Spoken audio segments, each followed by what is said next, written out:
নির্বাচন বানচালে অপপ্রচারে ব্যস্ত বিএনপি জামাত, কারি কারি টাকা খরচ করে লবিস্ট নিয়োগ। সারা দেশে চলছে কর সেবা মাস, প্রক্রিয়া সহজ হয় রিটার্ন দাখিল বাড়ার প্রত্যাশা। বিশ্বকাপে লিগ পর্বের শেষ ম্যাচ আজ, শক্তিশালী ভারতের প্রতিপক্ষ নেদারল্যান্ডস।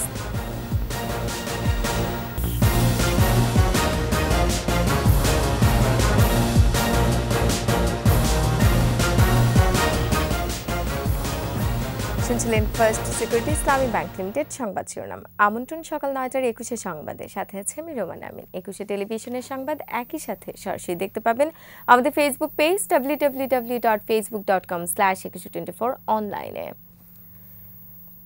আজ নরসিংদী যাচ্ছেন প্রধানমন্ত্রী শেখ হাসিনা। দক্ষিণ এশিয়ার সবচেয়ে বড় ইউরিয়া সার কারখানা উদ্বোধন সহ যোগ দেবেন জনসভায়। বঙ্গবন্ধু কন্যাকে বরণ করতে মঞ্চ ও তরুণ নির্মাণ সহ প্রস্তুত নরসিংদীর মানুষ। প্রিয় নেত্রীকে সরাসরি দেখতে পাওয়ার আনন্দে ভাসছেন দলের নেতাকর্মীরাও। প্রধানমন্ত্রীর এই সফর ঘিরে নিরাপত্তার ব্যাপক প্রস্তুতি নিয়েছে প্রশাসন। এর আগে 2004 সালে নরসিংদী জেলা আওয়ামী লীগের সমাবেশে যোগ দিয়েছিলেন বঙ্গবন্ধু কন্যা শেখ হাসিনা।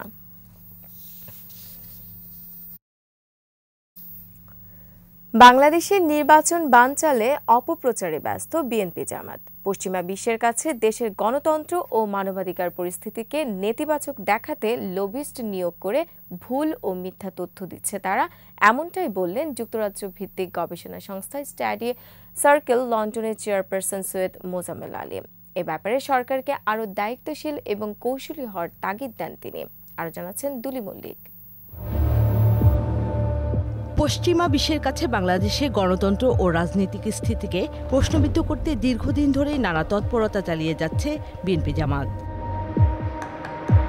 যুদ্ধ অপরাধের বিচার বন্ধ, পদ্মা সেতুতে কথিত দুর্নীতির ষড়যন্ত্র, জাতীয় সংসদকে অবৈধ ঘোষণা সহ স্যাংশন আরোপের জন্য 2012 সাল থেকেই যুক্তরাষ্ট্র ও পশ্চিমা বিশ্বে লবিস্ট নিয়োগ করে বিএনপি জামাত। বিভিন্ন সংস্থার তদন্তে জানা যায়, বিএনপি ও জামাত যুক্তরাষ্ট্রে মোট 8টি লবিস্ট ফার্ম নিয়োগ দেয়।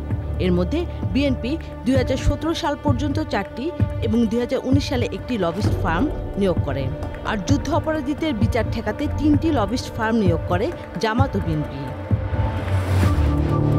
এসব লবিং ফার্মের সঙ্গে চুক্তিবদ্ধ হন বিএনপি ও জামাতের প্রবাসী নেতারা।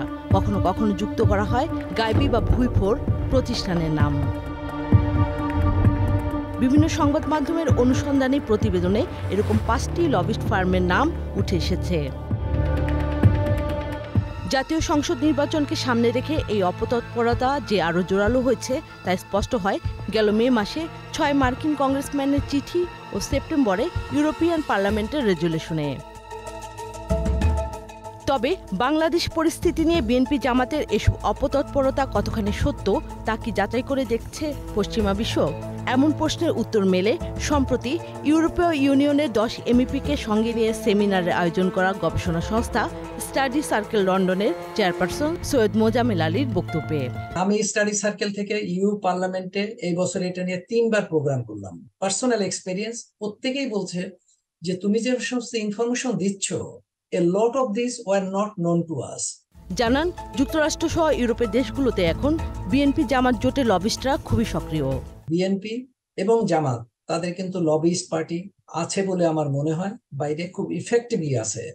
অসাংবিধানিক তত্ত্বাবধায়ক সরকারের দাবিতে বিএনপির অবরোধ, যানবাহন ভাঙচুর ও আগুন দেওয়ার ঘটনা পশ্চিমা গণতান্ত্রিক মূল্যবোধের পরিপন্থী বলে মনে করেন তিনি।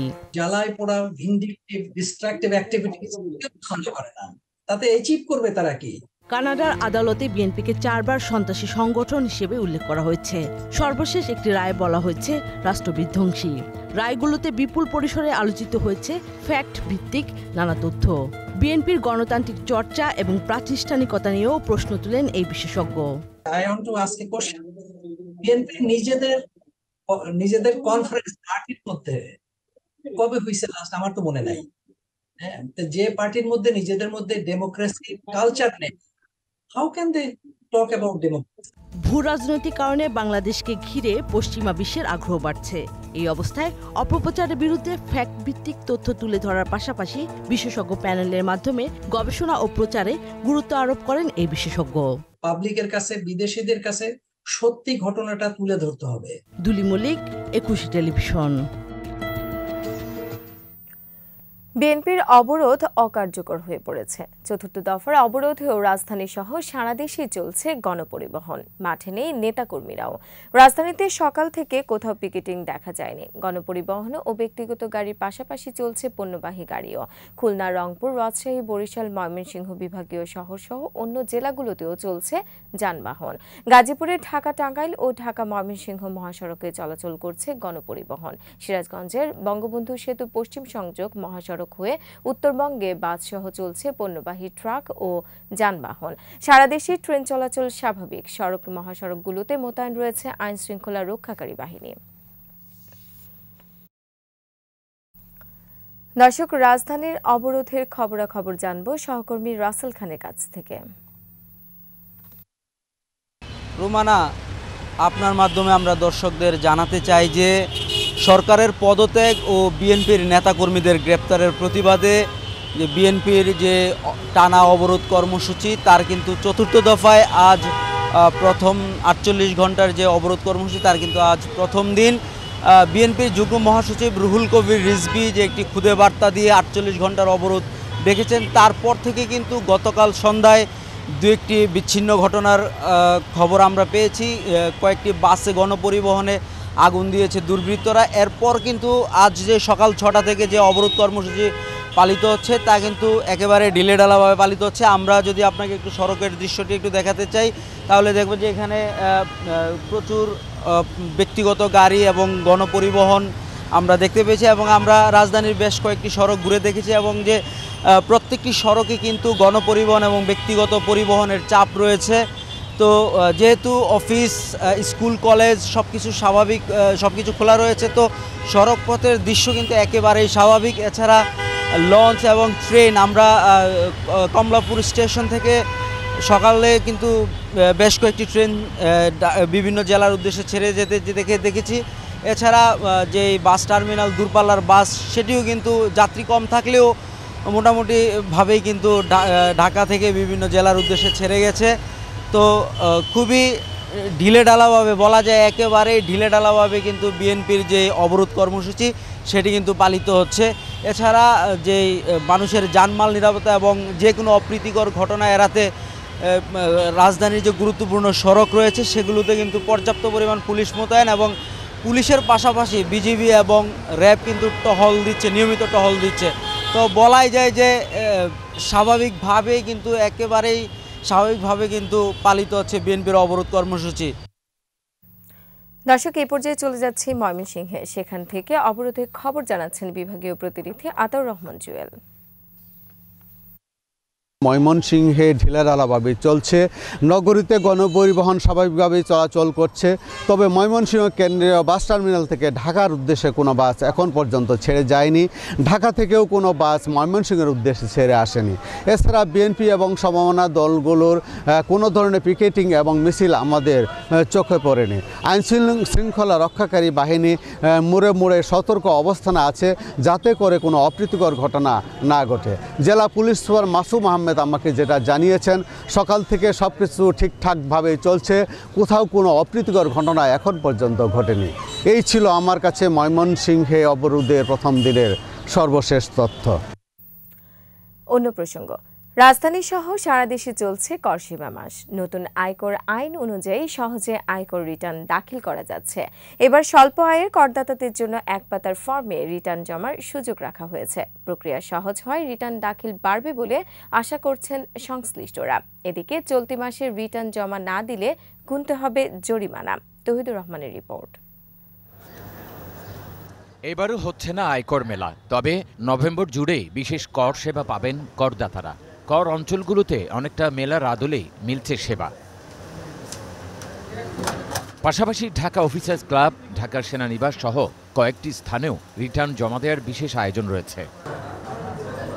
এবার বার্ষিক করযোগ্য আয় 5 লাখ আর সম্পদের পরিমাণ 40 লাখ টাকার কম হলেই এক পাতায় আয়কর বিবরণী জমা দেওয়া যাচ্ছে।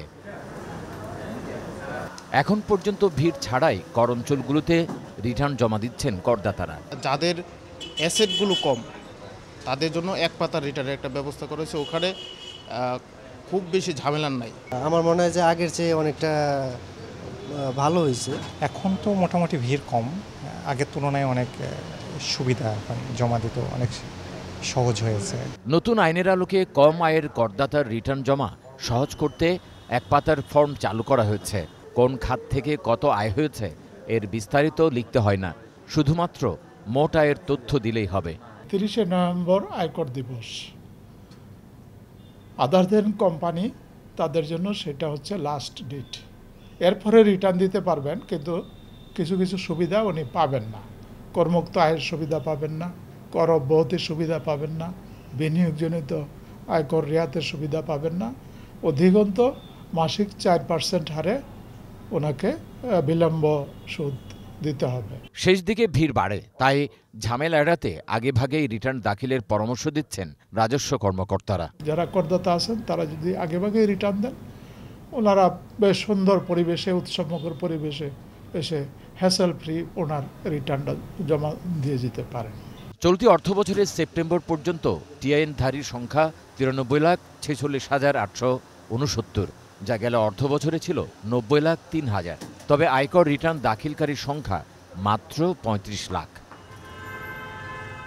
তৌহিদুর রহমান, 21শে টেলিভিশন, ঢাকা। বঙ্গবন্ধু হত্যার বিচার হবে না, তাই নিয়ম করে বিচার বন্ধ করেছিল খুনি চক্র। অবশেষে 1996 সালের 12 নভেম্বর বিচারহীনতার সংস্কৃতি থেকে মুক্ত হয় বাংলাদেশ। দীর্ঘ 21 বছর পর ইন্ডিপেন্ডেন্ট অধ্যাদেশ নামের ওই বিল বাতিলের মাধ্যমে জাতি হয় কলঙ্কমুক্ত। আদিত্য মামুনের বিশেষ রিপোর্ট।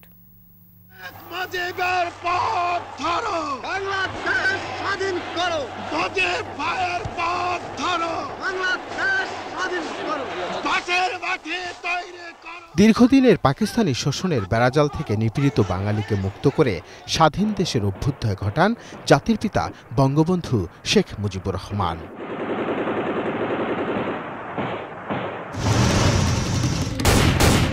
কিন্তু পাকিস্তানি চর আর দেশীয় বিশ্বাসঘাতকেরা 1975 সালের 15 আগস্ট মহান স্থপতিকে সপরিবারে হত্যা করে। খন্দকার মুশতাক আহমেদের নেতৃত্বে আজ ভোরে সামরিক বাহিনী দেশের সর্বময় ক্ষমতা গ্রহণ করেছেন। শেখ মুজিবুর রহমানকে হত্যা করা হয়েছে। খুনিদের দায়মুক্তি দিতে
বেশ কয়েকটি প্রকল্পের উদ্বোধন এবং আওয়ামী লীগের জনসভায় যোগ দিতে কাল খুলনায় যাচ্ছেন প্রধানমন্ত্রী শেখ হাসিনা। নগর জুড়ে সাজ সাজ রব, অলিগলি থেকে শুরু করে প্রধান সড়কগুলো সেজেছে ব্যানার ফেস্টুনে। শেখ জুয়েলের ক্যামেরায় খুলনা বিভাগীয় প্রতিনিধি মহেন্দ্রনাথ সেনের প্রতিবেদন, জানাচ্ছেন খুরশিদ আলম মুকুল। প্রধানমন্ত্রীর অপেক্ষায় খুলনা নতুন সাজে সেজেছে পুরো নগরী। ব্যানার ফেস্টুনে শুভেচ্ছা বাণী প্রচার করা হচ্ছে বঙ্গবন্ধু কন্যার আগমনী বার্তা। নগরীর সার্কিট হাউস মাঠে জনসভায় যোগ দেবেন প্রধানমন্ত্রী। পদ্মা সেতুর রেলপথে চলছে ট্রেন, নিচে নৌকা, এমন আদলেই তৈরি করা হয়েছে মঞ্চ। 10 লাখ লোকের সমাগম ঘটানোর প্রস্তুতি নিচ্ছে আওয়ামী লীগ। প্রিয় নেত্রীকে এক নজর দেখার অপেক্ষায় তৃণমূল নেতাকর্মীরাও। সবাই বঙ্গবন্ধু কন্যাকে দেখার জন্য মুখিয়ে আছে। আমার মনে হয় বাঁধভাঙা জোয়ারের মতো সেদিন ছুটে আসবে মাননীয় প্রধানমন্ত্রীকে দেখায় এবং তার কথা শোনার জন্য। হাজার হাজার মানুষ তারা লঞ্চ, ট্রলার, বাস, বিভিন্নভাবে নৌকা, বিভিন্নভাবে তারা এইখানে আসবে। দ্বাদশ জাতীয় সংসদ নির্বাচন অংশগ্রহণ করার আহ্বান জানাবেন এবং শান্তি, উন্নতি, সমৃদ্ধির লক্ষ্যে সমস্ত বাঙালি জাতিকে, 16 কোটি মানুষকে ঐক্যবদ্ধ হওয়ার আহ্বান জানাবেন। জেলখানা গেট থেকে 0 পয়েন্ট, খুলনা শহর সেদিন হবে জয় বাংলা, জয় বঙ্গবন্ধু, জয় শেখ হাসিনার স্লোগানে মুখরিত। জনসভায় দেয়া ভাষণে আগামী দ্বাদশ জাতীয় সংসদ নির্বাচন নিয়ে দিক নির্দেশনা দেবেন দলীয় সভাপতি, মনে করছেন নেতারা। জননীতি শেখ হাসিনা নিজস্ব টাকা দিয়ে অনেক ষড়যন্ত্রের পরও তিনি পদ্মা ব্রিজ করেছেন, এই 21টি জেলার সাথে রাজধানী সংযোগ করেছেন। তফসিল ঘোষণার আগে এটা হবে আমার জানা মতে যে ওনার শেষ মহাসমাবেশ। গুরুত্বপূর্ণ 24টি প্রকল্পের উদ্বোধন ও 4টির ভিত্তিপ্রস্তর স্থাপনও করবেন সরকার প্রধান। 10টি মন্ত্রণালয়ের 24টি প্রকল্প উদ্বোধনের জন্য এবং 4টি প্রকল্প ভিত্তিপ্রস্তর স্থাপনের জন্য মাননীয় প্রধানমন্ত্রীর দপ্তরে পাঠানো হয়েছে। সেখান থেকে অনুমোদিত হলে এগুলো এখানে ভিত্তিপ্রস্তরে স্থাপিত হবে এবং উদ্বোধন করা হবে। সবশেষ 2018 সালে খুলনার জনসভায় ভাষণ দিয়েছিলেন প্রধানমন্ত্রী শেখ হাসিনা। খুরশিদ আলম মুকুল, 21 টেলিভিশন। ধান পাকার আগ মুহূর্তে আমনের ক্ষেতে হঠাৎ ছত্রাকের সংক্রমণ, 30-40% ফলন নষ্টের শঙ্কায় দিশেহারা চাষিরা। তবে শঙ্কিত না হওয়ার পরামর্শ কৃষি বিভাগের দিয়েছে পাশে থাকার আশ্বাস। নোয়াখালী প্রতিনিধির প্রতিবেদনে খুরশিদ আলম মুকুলের আরও একটি রিপোর্ট। আমনের মাঠে মাঠে দোল খাচ্ছে সোনালী ধান। 15-20 দিন পরেই এসব ধান কেটে গোলায় তোলার স্বপ্নে মশগুল চাষিরা। তবে হঠাৎ ছত্রাকের আক্রমণে পড়েছেন দুশ্চিন্তায়ও। ধানের সম্পূর্ণ ক্ষয়হুড়ি, ধান নষ্ট হয়ে যাইতেছে, তাই আমি 10 দিন আগে ধান কেটে ফেলতেছি। সোনালী ধানে হলুদের আবরণ, কিছু কিছু ছড়ায় ক্ষয় ফুটেছে, ধরলেই ধুলোর মতো উঠছে। কোথাও কোথাও জলারোগ ছড়িয়ে পড়ছে বলেও জানান কৃষকরা। গত বছর প্রতি একর জমিনে 100 মণ 120 মণ ধান হয়েছে, এবারে কিন্তু এই রোগের কারণে কত 35 থেকে 40 মণের উপরে ধান হবে না। রোগ আরও ছড়ানোর ভয়ে আধাপাকা ধান কেটে ফেলছেন অনেকে। রোগ নিয়ন্ত্রণে ওষুধ ছিটানোর পরামর্শ ছিল কৃষি কর্মকর্তাদের, কিন্তু ফল না মেলায় ফলন ভালো না হওয়া এবং ক্ষতির শঙ্কায় কৃষকরা। অফিসার আমাকে একটা পরামর্শ দিছে, একটা ওষুধ লিখে দিছে, এই ওষুধটা মারার জন্য বলছে স্প্রে করি। আমি অনেক কষ্ট করি, লোকজন এই ওষুধগুলো মারছে, কিন্তু কোনো রেজাল্ট দেখতেছি না। আক্রান্ত জমির পরিমাণ কম জানিয়ে ক্ষতিগ্রস্ত কৃষকদের প্রণোদনার আশ্বাস কৃষি বিভাগের। আমাদের কৃষকেরাও মাঠে আছে, পাশাপাশি আমরা মাইকিংয়ের ব্যবস্থা করছি যেখানে যে এলাকায় আক্রান্ত হয়েছে। আশা করছি যে আমরা এটা আমাদের যে সমস্যাটা সেটা থাকবে না। চলতি মৌসুমে জেলায় 1,74,025 হেক্টর জমিতে আমনের আবাদ হয়েছে, যা গত বছরের চেয়ে 2,000 হেক্টর বেশি। খুরশিদ আলম মুকুল, 21 টেলিভিশন। আজ ভয়ালো 12 নভেম্বর। 1970 সালের এই দিনে মহাপ্রলয়ঙ্করী ঘূর্ণিঝড় ও জলোচ্ছ্বাস ভোলাসহ উপকূলীয় এলাকায় ব্যাপক ধ্বংসযজ্ঞ চালায়। লাখো মানুষ এই ঘূর্ণিঝড়ে প্রাণ হারায়। উপমহাদেশের প্রাকৃতিক দুর্যোগগুলোর মধ্যে 70 সালের ঘূর্ণিঝড়ে সবচেয়ে বেশি মানুষ প্রাণ হারিয়েছিল। শুধু ভোলাতেই সেদিন লক্ষাধিক মানুষের প্রাণহানি ঘটে। অসংখ্য জনপদ বিরান প্রান্তরে রূপ নেয়। উত্তাল মেঘনা ও তার শাখা প্রশাখা লাশের মিছিলে পরিণত হয়েছিল। সেই ভয়াবহ স্মৃতি নিয়ে আজও বেঁচে আছেন অনেকেই। স্বজন হারানো বিভীষিকাময় দিনটির কথা মনে পড়লে আঁতকে উঠেন তারা। অভিযোগ, এত বছর পরেও ঘূর্ণিঝড় ও জলোচ্ছ্বাস থেকে রক্ষায় ভোলায় প্রয়োজনীয় আশ্রয়কেন্দ্র গড়ে ওঠেনি। আর এরই সাথে শেষ করছি সকাল 9টার 21 সংবাদ। যাবার আগে ফার্স্ট সিকিউরিটি ইসলামী ব্যাংক লিমিটেড সংবাদ শিরোনামগুলো আরও একবার। নির্বাচন বানচালে অপপ্রচারে ব্যস্ত বিএনপি জামাত, কারি কারি টাকা খরচ করে লবিস্ট নিয়োগ। সারা দেশে চলছে করসেবা মাস, প্রক্রিয়া সহজ হয়, রিটার্ন দাখিল বাড়ার প্রত্যাশা। বিশ্বকাপে লিগ পর্বের শেষ ম্যাচ আজ, শক্তিশালী ভারতের প্রতিপক্ষ নেদারল্যান্ডস।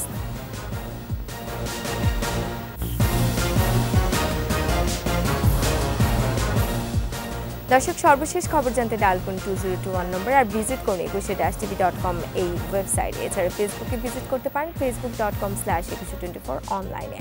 এতক্ষণ সাথে থাকার জন্য ধন্যবাদ। পরবর্তী সংবাদ বেলা 12টায় দেখার আমন্ত্রণ রইল। 21-এর সাথেই থাকুন।